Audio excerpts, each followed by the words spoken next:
No, I'm in between you and your lunch, so I don't think they'll like the long speech. As it is, they've come with great difficulty to work. చాలా కష్టపడి వచ్చారు కదా వెనక్కి.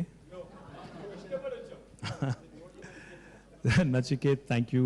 Thank you for joining us. Manoj, Sumit, BSS, of course, my colleague Amar, Jeet, Krishna, to the entire family of LTMI.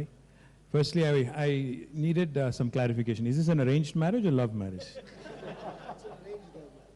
It's an arranged love marriage is how Nachiket puts it. So, thoda dikkat hoga initially. So, I think for this to take shape and for things to start rolling like good old days, I think it'll be a bit in terms of time. But I truly admire the fact that you're 16,000. I think that deserves a big round of applause. 16,000 in Hyderabad alone. Is that right? Hyderabad alone, right? In Hyderabad, you're 16,000, which is a large number. But, before I could actually complain, thank you, Krishna, for ensuring that, my complaint was because as soon as I walked in, because I remember my last meeting with Debashish Chatterjee, your Mindtree CEO, and I had requested him, and also SNS, of course, that we need to start taking IT to tier 2 towns. Because it's while the tier 1 metros are important, like Hyderabad, Bangalore, Bombay, and others, I only added Bombay because you're here. I actually don't care much for Bombay. Bombay is the birthplace of IT. कौन सी दुनिया में है दोस्त? So while metros are important, while big cities are important, I think what's more important is the smaller towns. Because as operations expand, as entities grow, the one thing we keep witnessing, if you look all around your building here, is infrastructure and how governments really have to strive to ensure that all of you reach office on time, go home safely, most importantly. So what happens is that puts a tremendous burden on urban infrastructure. As a result, today, if you look around in the country, there is not a single metro which can claim that they have basically done more than what is needed. Even Hyderabad, while we have a lot of flyovers, underpasses, a beautiful metro, in spite of all this, it's a challenge to make people move away from cars and private vehicles to start using public transport, etc. So what I've been pitching over the last 7-8 years is we need to start looking at tier 2 towns like Warangal, Karimnagar, Nizamabad, Khammam, Mehboob-nagar, Nalgonda, Adilabad. The reason why I say this is because Nachiket and Manoj, more importantly, because HR needs to sign off on this. What will happen and what should happen going forward is, from a state perspective, we are investing heavy money into building plug-and-play infrastructure in tier 2 towns. In fact, all the towns that I just mentioned, we have built plug-and-play infrastructure so that some functions, not all need to be done in Hyderabad. The high end of the spectrum should be done here. The higher value work can be done here. But there's plenty of work that can be pushed to tier 2 towns. Because if you look at the trends in the industry, if you look at the trends everywhere in the world, not just in India, you'll realize that attrition is growing in the larger metros.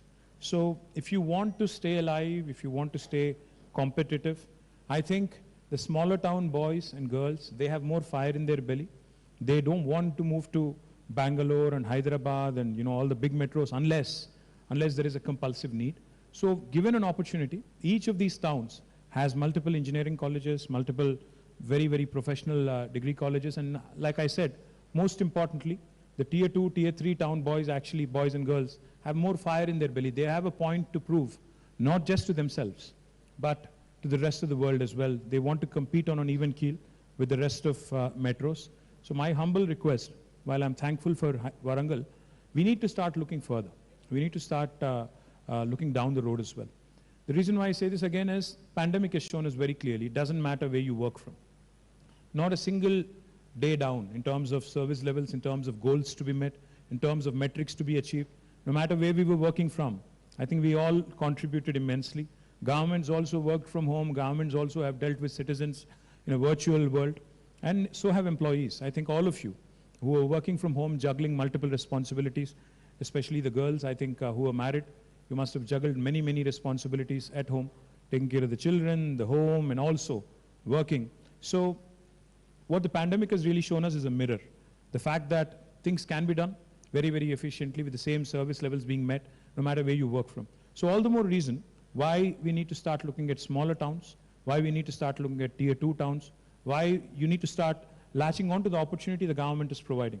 We are incentivizing you to move to tier 2 towns. I'm not saying all of you. There's plenty of growth opportunity. There's plenty of sectors in which we can do more in the tier 2 towns. So I humbly request both Nachiket, Manoj to start looking at tier 2 towns and start taking this opportunity more seriously. A company like Zoho, for example, has actually taken coding all the way to villages. Some of the programmers, key programmers of Zoho actually work from villages, not even from small towns. So that goes to show you that there are enough talented people out there who can actually contribute to your growth story. Now, L&T Metro, I think you also should make one more thing which is mandatory. You should ask all your employees to definitely take Metro. I think that will help the city as well. But most importantly, you should make it free for them. Right? See, the applause tells you. You should talk to SNS. You should talk. First one will be easy to implement. I know. First one इतना आसान नहीं है. अगर मुफ्त करोगे तो चलेंगे, वरना कोई नहीं जाएगा. The thing is, the metro station is not too far from where we are. It's the Rai Durgam Mindspace Junction is not far from here. Amar was just telling me that, the last mile is the challenge. Once you get down from metro, to make it to your workplace without any hassle, without being worried about, because most of us are on the phone anyway. Even while walking, we are on the phone. Even while showering, some people are on the phone. It's strange, but yes. The point is, we need to also be conscious of the, not figuratively, but literally speaking, the pitfalls. So on the footpaths need to be safe, the roads need to be safe, there need to be foot-over bridges or possibly a beautiful skywalk like what Raheja has done in their vicinity. So if you guys come forward, if the rest of the tenants in this building also come forward, I'm happy to create a nice skywalk right from your metro station into the building. That should help you. Because I'm sure most of you are counting your steps every day. That will also help the steps, let me tell you. So instead of taking your cars, instead of driving all the way from different parts of the town, I think it's best you latch onto metro, get in, get out, and fly back home in a time-bound manner. That will also help me as Urban Development Minister. While we are adding number of flyovers all around you, if you look around the building's glass facade here, you will see that 2 more flyovers are ready. In fact, one will be inaugurated in the next 10-15 days. It will take you straight to the expressway. So for Juluri, where is he? It will be Amar, for him it will be very, very easy. He has to go to Mokila, so he just has to get onto the expressway and drive all the way to Mokila. Likewise, we are also adding a couple more. In Kondapur, there is another flyover which is long pending actually, coming up also. Along with that, we are also planning a very interesting project, the elevated bus rapid transport system, all the way from Nizampet to the financial district and Kokapet as well. So that might take a couple of years. But the fact is, this is a government, unlike other cities, other towns, which has been progressive, which has been forward-thinking in terms of the infrastructure needs, keeping in pace with the city's growing stature. So therefore, I thank the management team of LTMI for doing the launch here and choosing this place. Most importantly, I do hope that you continue to grow, because एक बार हैदराबाद से अगर प्यार हो गया ना, तो you will not fall out of it. That much I can tell you. Because I've seen it enough. A lot of times I see people from Delhi, Kolkata, and other places, Bombay, who come here. Once you experience Hyderabad, and even Bangalore for that matter, once you experience Hyderabad, there's no going back. So therefore, my humble request to you, keep up the pace of the growth. This is a very forward-thinking, forward-looking, very progressive government. We'll give you all support. Amar is your single point of contact. My principal secretary, who's, I'm sure, somewhere promoting the state and getting more business. He's also a very, very progressive man. So my humble request, keep adding more. We'll keep adding more infrastructure. You keep adding more people. And we look forward to your continued growth. Wish the entire family of LTMI a wonderful, wonderful, next few years ahead, because this is a new marriage, new merger. So I'm sure there's going to be some cultural, integration that needs to happen. So I wish you all the very best. Jai Telangana. Thank you.